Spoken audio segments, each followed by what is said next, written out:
À 12 ans, Bradley Cooper décide de devenir acteur après avoir vu le film Elephant Man de David Lynch. When I was a kid, I saw the movie and it made me want to be an actor. I've always felt an absolute connection to him, probably thought about him maybe every day since I was 12. À 18 ans, il obtient son bac. Il travaille alors pour le journal Philadelphia Daily News. À 21 ans, il passe 6 mois à Aix-en-Provence dans le cadre d'un échange et apprend très rapidement le français.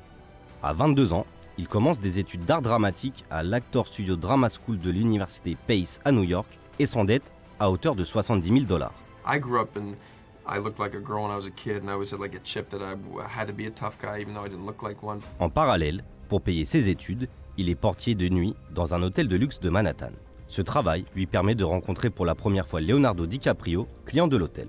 Il se souvient même l'avoir accompagné jusqu'à sa chambre avec ses bagages. À 24 ans, il obtient son premier rôle dans la série Sex and the City aux côtés de Sarah Jessica Parker. À 26 ans, il décroche son premier rôle principal à la télévision dans la série Alias de J.J. Abrams.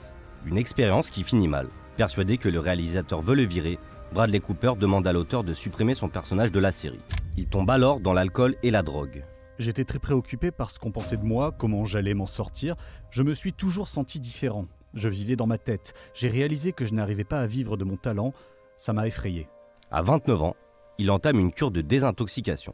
À 30 ans, son rôle dans le film Serial No Sir lui permet de se faire remarquer et d'enchaîner les projets. À 34 ans, sa carrière prend un tournant international avec son rôle de Phil, le playboy de la trilogie Very Bad Trip jusqu'en 2013.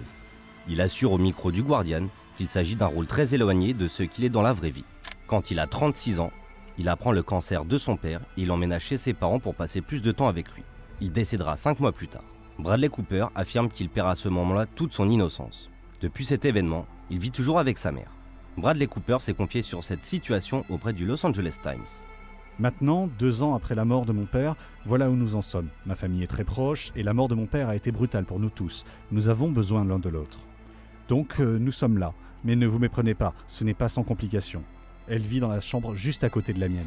La même année, il réalise un de ses rêves en jouant aux côtés de son modèle au cinéma, Robert De Niro, dans le film Limitless, le premier qu'il produit. Il a encore 36 ans lorsqu'il est élu homme le plus sexy de la planète par le magazine People. Yeah, I'd say I was ridiculously embarrassed by it. I thought I was being punked. And maybe I was, if you look at how it all turned out. À 37 ans, il est nommé à l'Oscar du meilleur acteur pour sa prestation dans Happiness Therapy. C'est sa première nomination.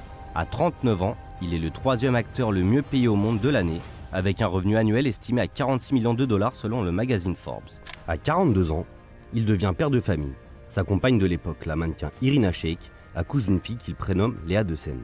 À 43 ans, il réalise son premier film A Star is Born avec Lady Gaga. Il y interprète également un rôle. Il affirme dans une interview s'être entraîné pendant 1 an pour apprendre à chanter pour le film. À 48 ans, il réalise son 2e film Maestro, diffusé sur Netflix. Le film est nommé 7 fois aux Oscars.